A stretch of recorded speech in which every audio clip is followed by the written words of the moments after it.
Okay students, आज हम लोग आगे बात करते हैं। जैसे हम लास्ट में डिस्कशन कर रहे थे काइनेमेटिक्स को लेके, अब हम डायनामिक्स का जो सेकंड पार्ट है काइनेटिक्स, उसकी तरफ मूव करते हैं। ध्यान रखिएगा, काइनेटिक्स वाला पार्ट हमने लास्ट क्लास में, मतलब इससे पहले की क्लास में भी डिस्कशन किया था जब हमने काइनेमेटिक्स स्टार्ट किया था कि डायनामिक्स को हम दो पार्ट में डिवाइड करते हैं, काइनेमेटिक्स और काइनेटिक्स।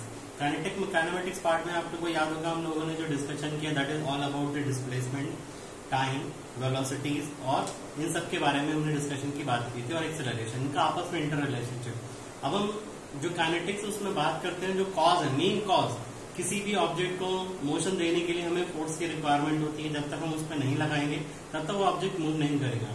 तो उसी फोर्स के डिस्कशन जो है हम इस वाले पार्ट में करते हैं काइनेटिक्स में। ध्यान रखिएगा, मैंने एक छोटी डेफिनेशन भी लिख रखी है यहाँ पे कि काइनेटिक्स एग्जैक्टली होता क्या है। और दूसरी चीज की, काइनेटिक्स की जो प्रॉब्लम्स है उनको डील करने के लिए हमारे पास डिफरेंट मेथड्स हैं, जिनमें कुछ मेथड मैंने यहाँ पे लिखे हैं। That is first method is the D'Alembert's principle and dynamic equilibrium को भी यूटिलाइज करते हैं, साथ ही साथ हम न्यूटन सेकंड लॉ को भी यूटिलाइज करते हैं। और दूसरा मेथड है एनर्जी, वर्क एनर्जी मेथड, और third one is the impulse momentum method. तो ये तीनों मेथड्स जो है डिफरेंट टाइप्स के प्रॉब्लम्स को डील करने के काम आते हैं। और इनमें सबसे ज्यादातर जो होता है वो डिपेंडिंग अपॉन द प्रॉब्लम की कॉम्प्लिकेशन कितना ज्यादा है, हम अलग अलग मेथड को यूटिलाइज कर सकते हैं। तो सबसे पहले हम बात करते हैं डीएलएमबर्ट्स प्रिंसिपल को लेके कि एग्जैक्टली डीएलएमबर्ट्स प्रिंसिपल होता क्या है या डायनामिक इक्विलिब्रियम क्या होता है। तो अभी तक हमने ध्यान रखिएगा जो इक्विलिब्रियम के बारे में बात करी थी, स्टैटिक इक्विलिब्रियम तो हमें मालूम है, even the object is still, कह सकते हैं उसकी वेलोसिटी जीरो है या वो रेस्ट पे है, तो हम बोलते हैं कि वो हमारा क्या हो गया, एक तरीके से स्टैटिक इक्विलिब्रियम हो गया। वहीं पे डायनामिक इक्विलिब्रियम क्या होता है उसके बारे में हम यहाँ पे बात कर रहे हैं। जैसे अगर हम बोले कि डीएलएमबर्ट्स प्रिंसिपल एग्जैक्टली होता क्या है, तो उससे पहले न्यूटन सेकंड लॉ क्या है उसे थोड़ा सा समझिए। तो हमें मालूम है, हर किसी को पता है, आप नॉर्मली इसको अपने पहले लेक्चर में आपने स्टडी किया होगा कि जब भी हम न्यूटन सेकंड लॉ की बात करते हैं तो हम बोलते हैं कि the rate of change of linear momentum is directly proportional to the applied force in the direction of the force, जिसमें वो अप्लाई किया गया है। ठीक है, तो यहाँ पे सपोज करो कि अगर आपके पास कोई एक सिंगल कह सकते हैं कि एक ऑब्जेक्ट है जिसका मास m है और इसके ऊपर एक सिंगल फोर्स अप्लाइड किया है F हमने, और इसको एक का एक्सेलरेशन मिल रहा है, तो इसके फोर्स, मास और एक्सेलरेशन में जो रिलेशन होता है that is F equal to ma, आप वहां से देते हैं। वहीं पे अगर सपोज करिए किसी ऑब्जेक्ट पे नंबर ऑफ फोर्सेज ऐड कर रहे हैं तो हम उसको बोलते हैं कि वो हमारा सिस्टम ऑफ फोर्स के थ्रू उसमें जो फोर्सेज लगे they are constituting a system of force. तो उस टाइम पे जब भी हम बात करते हैं कि second law of motion he Newton second law apply करने के लिए, तो हमेशा बोलते हैं कि नेट फोर्स का मतलब रिजल्टेंट फोर्स, जो रिजल्टेंट फोर्स है वो m के मास को a का एक्सेलरेशन प्रोवाइड करेगा। तभी हम ये जो इक्वेशन है इसको लिखते हैं that F net equal to m times of a। ये हम यहाँ पे कब लिख रहे हैं, जब हम नंबर ऑफ फोर्सेस की बात कर रहे हैं एक साथ, और उनका रिजल्टेंट जिस डायरेक्शन में, उसी डायरेक्शन में उसको क्या मिलेगा, वहां पे एक्सेलरेशन a मिलेगा। अगर सिंगल फोर्स है तो F नेट की वैल्यू सिंगल फोर्स के बराबर हो जाएगी। अब डीएलएमबर्ट्स की जो हम बात करते हैं, डीएलएमबर्ट्स जो एक कह सकते हैं कि फिजिशियन, मतलब फिजिक्स थे, जिन्होंने क्या किया, इस इक्वेशन को क्लोजली थोड़ा सा ऑब्जर्व किया और उन्होंने देखा कि अगर ये जो पार्ट है राइट हैंड साइड वाला पार्ट, अगर हम इसको लेफ्ट साइड में ले आए तो हम इस इक्वेशन को कुछ इस तरीके से लिख सकते हैं जैसे मैंने यहाँ पे लिखा हुआ है। ठीक है, that F net minus ma equal to 0। तो पहली इक्वेशन और दूसरी इक्वेशन में क्या डिफरेंस है, तो दूसरी इक्वेशन में जो पहले में जो डिफरेंस है वो हम डायग्राम से भी समझ सकते हैं। उन्होंने बोला कि जो हमारा एक्सेलरेशन है, इस एक्सेलरेशन जब ऑब्जेक्ट हमारा मूव कर रहा है तो उसके ऊपर क्या कर रहा है, एक इनर्शिया फोर्स एक्ट कर रहा है। वो इनर्शिया फोर्स को उन्होंने क्या किया, जिस डायरेक्शन में एक्सेलरेशन है उसके ऑपोजिट डायरेक्शन में m से मल्टीप्लाई करके उसको अप्लाई कर दे। ध्यान रखिएगा, एक्सेलरेशन के डायरेक्शन के रिवर्स डायरेक्शन में हम हमेशा इनर्शिया फोर्स को अप्लाई करते हैं। इनर्शिया फोर्स कैसे कैलकुलेट करते हैं, मास ऑफ द ऑब्जेक्ट और जो उसका एक्सेलरेशन होगा उसका मल्टीप्लिकेशन। तो अगर आप ध्यान से देखें तो यहाँ पे जितने भी ये फोर्सेस पे ऐड कर रहे होंगे तो उस टाइम पे क्या होगा, दे ऑल आर बैलेंस्ड। ठीक है, ऑब्जेक्ट मूव कर रहे हैं but that all the forces are balance, की जो ऑब्जेक्ट है वो हमारा क्या कर रहा है, एक तरीके से वो जो वेलोसिटी है, कांस्टेंट वेलोसिटी, या कह सकते हैं कि उसका एक्सेलरेशन चेंज नहीं हो रहा है, या हम बोल सकते हैं जितने फोर्सेस अप्लाई हो रहे हैं उसके ऊपर वो क्या कर रहे हैं, एक तरीके से बैलेंस है। तो हम इस इक्वेशन को इस तरीके से लिख सकते हैं। ठीक है, तो यही इक्वेशन जो है हमारी डीएलएमबर्ट प्रिंसिपल कहलाती है। बस जो इनर्शिया फोर्स है उन्होंने उसको अप्लाई, सॉरी जो ma वाली वैल्यू है उसको उन्होंने लेफ्ट साइड में रख दिया और इसी चीज को उन्होंने बोल दिया कि इनर्शिया फोर्स है। तो स्टेटमेंट मैंने लिख रखा है, आप इस स्टेटमेंट को ध्यान से पढ़िएगा और ध्यान रखिएगा ये 2 मार्क्स के लिए इंपॉर्टेंट वन है। 2 नंबर में जो 2 मार्क्स के प्रॉब्लम्स आपके एग्जाम में पूछे जाते हैं उसमें नॉर्मली ये क्वेश्चन आता है। अब हम बात करते हैं डीएलएम्बर्ट्स प्रिंसिपल पे बेस्ड जो न्यूमेरिकल प्रॉब्लम्स हमें सॉल्व करने हैं काइनेटिक्स को, तो हम उनको कैसे सॉल्व करते हैं। तो सबसे पहले हम बात करते हैं kinetics of bodies under translation. Translation means normally जो हमारे लीनियर मोशन में है उनको लेके हम डिस्कशन करते हैं और एक अच्छा सा प्रॉब्लम हम सॉल्व करते हैं पहले। और ये प्रॉब्लम बहुत ज्यादा डिफिकल्ट नहीं है, आसानी है, आप आसानी से इनको समझ सकते हैं और सॉल्व भी कर सकते हैं। क्वेश्चन क्या है, अ मैन वेइंग, जिसका वेट जो है वो W न्यूटन्स है, entered a lift which moves with an acceleration of a meter per second square। एक आदमी है, एक लिफ्ट में एंटर करता है और वो लिफ्ट जो है a मीटर पर सेकंड स्क्वायर से मूव कर रही है। आपसे पूछ रहा है कि find the force exerted by the man on the floor of the lift when, कब, जब लिफ्ट इज मूविंग डाउनवर्ड, जब लिफ्ट डाउनवर्ड जा रही है, और दूसरा हमें बताना है कि जब लिफ्ट हमारी अपवर्ड डायरेक्शन में जा रही है तो उस टाइम पर जो मैन है वो अपने कह सकते हैं कि जो लिफ्ट का फ्लोर है उसके ऊपर कितना फोर्स एक्सर्ट कर रहा है। तो हम इसको सॉल्व करते हैं। तो पहला पार्ट हम लोग डिस्कशन करते हैं। तो हमने सोल्यूशन में पहला पार्ट लिखा कि that lift is moving downward direction. तो मैंने यहाँ पे डायग्राम बना रखा है, देखिए इसे ध्यान से। इस डायग्राम में ये लिफ्ट वाला पार्ट है और अंदर एक जो मैन है वो खड़ा हुआ है, ठीक है, और वो ए एक्सेलरेशन से नीचे की तरफ आ रहा है। तो यहाँ पे हमसे पूछा है कि जो मैन है वो ग्राउंड पे कितना फोर्स एक्सर्ट करो। ग्राउंड इन द सेंस यहाँ पे हम बात कर रहे हैं लिफ्ट के फ्लोर के ऊपर। तो हमने क्या किया, इस मैन का फ्री बॉडी डायग्राम हमने बाहर की तरफ बनाया है, ठीक है। तो हमने क्या किया, इस मैन को बाहर की तरफ पुट किया और यहाँ पे इसका फ्लोर भी शो कर दिया लिफ्ट का। तो आप ध्यान से देखिए, अगर ये लिफ्ट जो है वो ए के एक्सेलरेशन से डाउनवर्ड आ रही है तो इसके अंदर जितनी भी चीजें हैं they all are coming downward with the same acceleration. इसका मतलब मैन भी डाउनवर्ड डायरेक्शन में एक्सेलरेशन से आ रहा होगा। अगर हम मैन का फ्री बॉडी डायग्राम बनाएं तो यहाँ पे मैंने मैन को, आप चाहें तो इसी मैन पे ही ये फोर्सेस दिखा सकते हैं। मैंने इसको एक पॉइंट मास में यहाँ कन्वर्ट करके और इसका वेट डाउनवर्ड डायरेक्शन में और जो फ्लोर होगा उससे एक रिएक्शन मिल रहा होगा अपवर्ड डायरेक्शन में, वो हमने यहाँ पे शो किया है। और इसको हम थोड़ी देर के लिए बोल देते हैं that this one is R1, ठीक है। और साथ ही साथ जब हम डीएलएम्बर्ट्स प्रिंसिपल की बात करते हैं तो मैंने बोला था कि जो एक्सेलरेशन है उसके ऑपोजिट डायरेक्शन में हम इनर्शिया फोर्स लगाएंगे। कैसे, मास मुझे वेट हमें पता है मैन का कितना है, कैपिटल W। मास कैलकुलेट करेंगे तो G से डिवाइड कर देंगे इसको, और एक्सेलरेशन से जब मल्टीप्लाई करेंगे तो ये हमें क्या मिल गया, M इंटू A, जो कि क्या है इनर्शिया फोर्स, और इस एक्सेलरेशन क्या होगा, अपोजिट डायरेक्शन में हमने अप्लाई कर दिया। अब आप यहाँ पे जितने फोर्सेस हैं उनको बैलेंस कर दीजिए। कैसे बैलेंस करेंगे, जितने फोर्सेस का डायरेक्शन अपवर्ड है उनको सम करिए, इक्वल टू डाउनवर्ड डायरेक्शन में जितने फोर्सेस हैं उसके इक्वल रख दीजिए सम करके उनको, ठीक है। जब सॉल्व करेंगे हम इसे तो देखिए यहाँ से इक्वेशन हमारे पास ये बनेगी, अपवर्ड डायरेक्शन में R प्लस ब्रैकेट में W/G into A equal to capital W। Solve करने पे हमें यहाँ पे जो रिएक्शन फोर्स है ग्राउंड पे वो हमें क्या मिल रहा है, W equal to 1 minus A/G। और साथ ही साथ यहाँ से हमें एक कंक्लूजन इंपॉर्टेंट मिलता है। आपने देखा होगा, ये चीज आपने कभी प्रैक्टिकली ऑब्जर्व भी की होगी। जैसे सपोज करो हम किसी लिफ्ट में एंटर करते हैं और वो लिफ्ट अगर एक्सेलरेट करते हुए डाउनवर्ड डायरेक्शन में जा रही है तो हमें ऐसा फील होता है कि जैसे हमारा वेट जो है वो कम हो गया, ठीक है। और वेट कम होने का रीजन यहाँ पे आप देख सकते हैं, एक्जेक्टली आपको दिखाई भी दे रहे हैं कि W के अंदर से W टाइम्स A/G एक फैक्टर जो है वो हमारा क्या हो रहा है, रिड्यूस हो रहा है।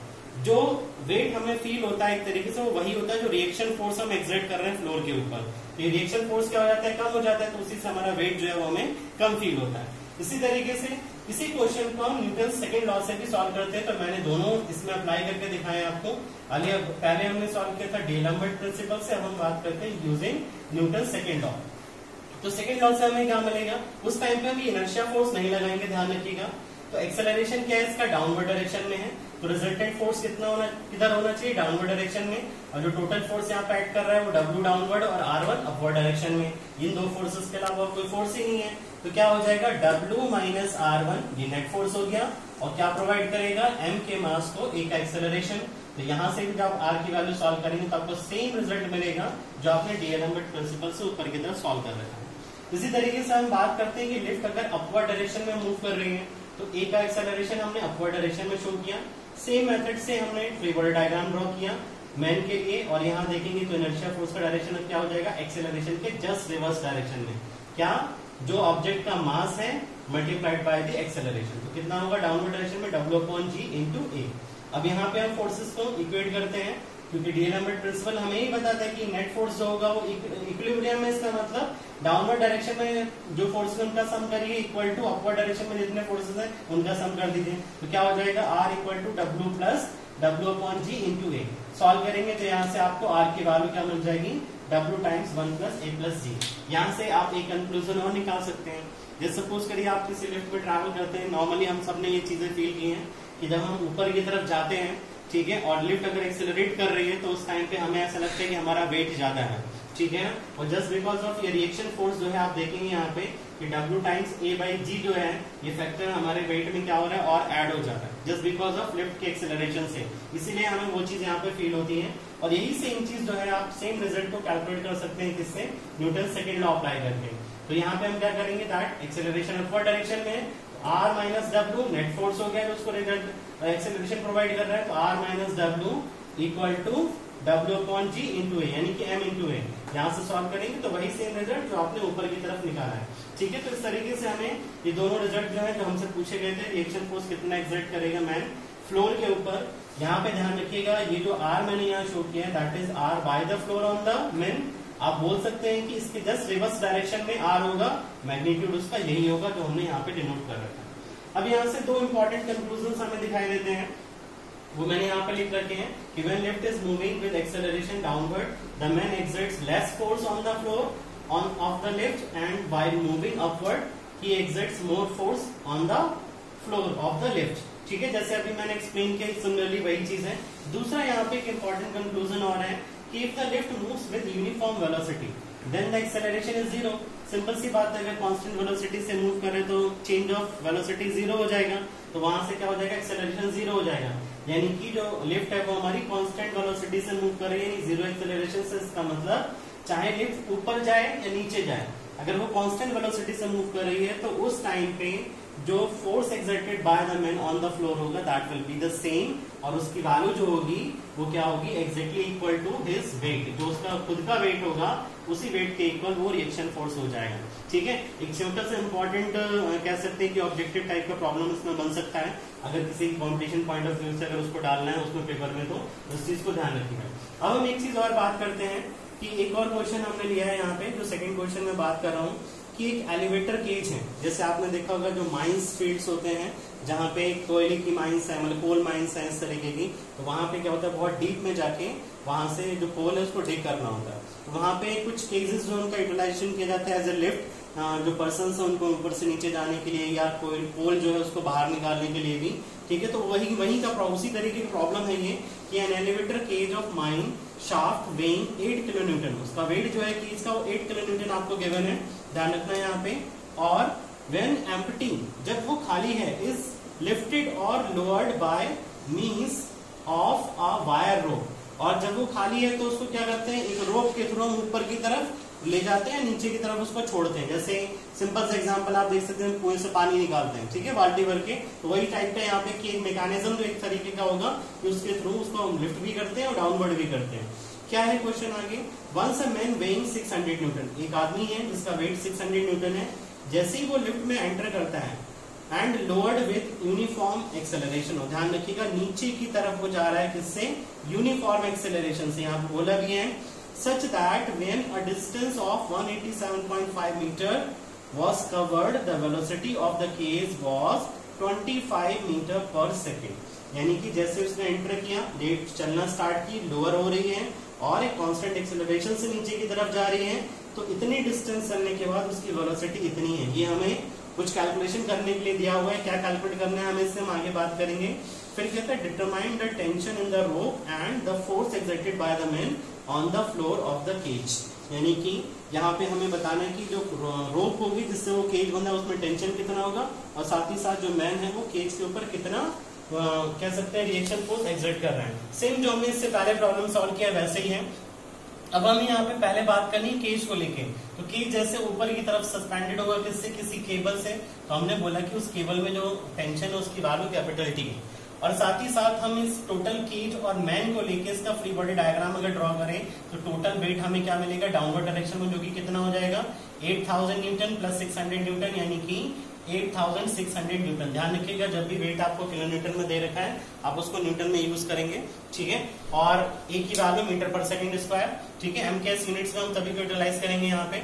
और इसके बाद में फिर देखिए, अगर हम इस ऑब्जेक्ट के ऊपर जो पूरा कह सकते हैं लिफ्ट है, इसकी बात करें तो पहले तो हमें पता होना चाहिए कि जो इसका कांस्टेंट एक्सेलरेशन है जिससे वो डाउनवर्ड डायरेक्शन में मूव कर रहा है वो कितना है हमें, तो वो हमें क्वेश्चन में डायरेक्टली नहीं गिवन है, लेकिन उसको निकालने के लिए हमें कुछ डाटा दे रखा है। क्या डाटा गिवन है कि केस की इनिशियल वेलोसिटी हमें पता है कि वो 0 से स्टार्ट कर रहा है और वेलोसिटी उसकी एट पर्टिकुलर डिस्टेंस, कौन सी डिस्टेंस 187.5 मीटर के बाद कितनी दे रखी है 25 मीटर पर सेकेंड। तो यहां से हम इसको डाटा को यूज करके लिफ्ट का एक्सेलरेशन निकाल सकते हैं कि वो कितना होगा using the equation of motion. ध्यान रखिएगा यहाँ पे हम जो काइनेमेटिक्स का पार्ट हमने जो पढ़ा था उसको भी हम यूटिलाइज करेंगे और साथ ही साथ काइनेटिक्स को हम करेंगे ही करेंगे। तो सॉल्व करिए v square equal to u square plus twice s, यानी कि थर्ड इक्वेशन ऑफ मोशन का यूज हमने यहाँ पे किया, तो वहां से हमें एक्सेलरेशन की जो वैल्यू है वो मिल जाएगी कि लिफ्ट इतने कांस्टेंट एक्सेलरेशन से डाउनवर्ड डायरेक्शन में मूव कर रही है। अब क्या करते हैं हम यहाँ पे देखिए ध्यान से, आप चाहे इसको डी लैम्बर्ट से सॉल्व करिए, न्यूटन सेकंड लॉ से सॉल्व करिए। मैं इसको यहाँ पे आपको न्यूटन सेकंड लॉ से बता रहा हूँ। पिछला क्वेश्चन मैंने दोनों तरीके से आपको बताया, तो आप दोनों तरीके किसी भी एक तरीके से सॉल्व करिए एग्जाम में, दोनों बताने की जरूरत नहीं है। और मुझे तो थोड़ा सा हेल्पफुल लगता है with the help of Newton second law, इसलिए मैं उसी को अप्लाई करके सॉल्व कर रहा हूँ। आप चाहें तो इनर्शिया फोर्स अप्लाई करके डी लैम्बर्ट यूज करके सॉल्व कर सकते हैं। हम बात करते हैं F net equal to M A. F net कितना होना चाहिए, किस डायरेक्शन में मिल रहा है, इसको मिल रहा होगा डाउनवर्ड डायरेक्शन में, तभी हमें उस डायरेक्शन में एक्सेलरेशन मिल रहा है ए का। तो यहाँ पे हमने क्या किया, F net equal to M A. F net की वैल्यू कितनी हो जाएगी, दिस फोर्स माइनस टी, ठीक है। और हमें क्या निकालना होगा, इसका मास। तो टोटल वेट हमें पता है, जी से डिवाइड किया 9.8 मीटर पर सेकंड स्क्वायर से, और ए की वैल्यू हम निकाल चुके हैं 1.67। यहाँ पर पुट करिए और सॉल्व करेंगे तो स्ट्रिंग के अंदर जो टेंशन होगा वो हमें यहाँ से मिल जाएगा। अब हमसे पूछा है कि जो मैन है वो फ्लोर पे कितना रिएक्शन फोर्स एक्सर्ट कर रहा है, तो इसके लिए हमें क्या करना पड़ेगा, जो मैन है उसका फ्री बॉडी डायग्राम स्टडी करना पड़ेगा, जैसे हमने पुराने वाले केस में किया था। तो यहाँ पे हम बात करते हैं मैन को लेके, तो हमने मैन को बाहर उसका फ्री बॉडी डायग्राम ड्रॉ किया। अगेन उसका खुद का वेट कितना है 600, और वो मैन किस कांटेक्ट में है, उस लिफ्ट के सरफेस के कांटेक्ट में है। तो उस पे जो फोर्स एक्सर्ट कर रहा है 600 न्यूटन, उसकी वजह से क्या मिलेगा उसको, रिएक्शन कहाँ, अपवर्ड डायरेक्शन में। तो ये हमारे पास सिर्फ फोर्सेस होंगे जो उस मैन के ऊपर लग रहे होंगे। दोनों का डिफरेंस देखिए, अगेन मैन भी इसी एक्सेलरेशन से नीचे जा रहा होगा जिससे लिफ्ट जा रही है। तो क्या हो जाएगा 600 minus R equal to 600 divided by G equal to A. यहाँ पे मैंने वैल्यू पुट करी है, सॉल्व करिए। तो यहाँ से आपको जो रिएक्शन फोर्स होगा bye the man exerted on the ground, उसकी वैल्यू मिल जाएगी। ठीक है, तो आप स्टेटमेंट में नीचे लिख सकते हैं कि the reaction force will be exerted by the man will be 497.76 Newton. अब हम बात करते हैं कि नेक्स्ट प्रॉब्लम की, ये हमारा लीनियर मोशन है। अभी तक कह सकते हैं हमने वर्टिकल मोशन में बात करी थी, ये वर्टिकल मोशन भी एक तरीके से लीनियर मोशन ही है। यहाँ पे हम बात कर रहे हैं प्लेन, मतलब प्लेन रोड है, स्ट्रेट रोड पे एक ऑब्जेक्ट है वो हमारा मूव कर रहा है। क्या है भाई, क्वेश्चन में दे रखा है हमें कि एक पर्टिकुलर मोटरिस्ट है, यानी कि मोटर चलाने वाला, और वो ट्रैवल कर रहा है कांस्टेंट स्पीड से। कह रहा है कि travelling at a speed of 70 kilometre per hour, constant speed नहीं बोल सकते, तो उन्होंने बताया कि इस स्पीड से मूव कर। Suddenly applies brakes and halts after skidding 50 metres. हुआ क्या, हो सकता है सामने अचानक उसको सडन ब्रेक लेने की जरूरत पड़ी हो, और उसने क्या किया, जैसे ही ब्रेक लगाए तो क्या हुआ, वो क्या हुआ, बाइक या जो भी उसके पास कार है या मोटर बोला है तो कह सकते हैं कार है, और वो स्किड करते हुए 50 मीटर की डिस्टेंस पे जाके क्या हो जाती है, रुक जाती है। तो ये स्किडिंग का मतलब क्या है, हॉल्ट्स का मतलब है यहाँ पे कि वो रुक जाए, ठीक है, 50 मीटर के बाद। तो यहाँ पे स्किडिंग का, जब हम ब्रेक लगाते हैं तो हम क्या कर रहे हैं, एक तरीके से किसी बाइक या किसी भी व्हीकल को रिटार्डेशन प्रोवाइड कर रहे हैं, यानी कि ऑपोजिट डायरेक्शन में हम उसको एक्सेलरेशन प्रोवाइड कर रहे हैं, जिससे वो क्या हो रहा है, वहां पे रुक रहा है। तो पहले हमें उसी चीज को स्टडी करना है। हमसे पूछ रहे हैं कि determine the time required to stop the car, हमें बताना है कि कितना टाइम लगे उस कार को स्टॉप करने के लिए। साथ ही साथ अगर यहाँ पे जो कार है और जो कह सकते हैं रोड है, उसके टायर, जो कार के टायर है और रोड, जो उनके बीच में कुछ ना कुछ फ्रिक्शन होगा, ठीक है ना, जिसकी वजह से जो वो है व्हीकल हमारा, ये कार जो है वो कुछ डिस्टेंस जाके रुक रही होगी, तो उस कोएफिशिएंट ऑफ फ्रिक्शन की वैल्यू भी हमें बतानी है। तो पहले हम बात करते हैं सिंपल जो हमारा काइनेमेटिक्स है उसको लेके इसके।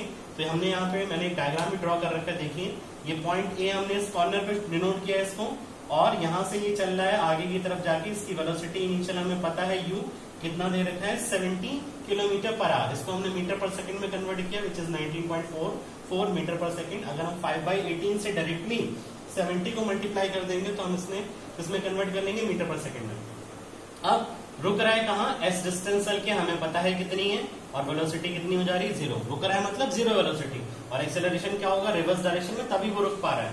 तो हम यहाँ पे यूटिलाइज कर सकते हैं, देखिए v square equal to u square plus 5cs relation, use करिए, सॉल्व करिए, तो आपको यहाँ से एक्सेलरेशन की जो वैल्यू मिलेगी दैट इज दी नेगेटिव।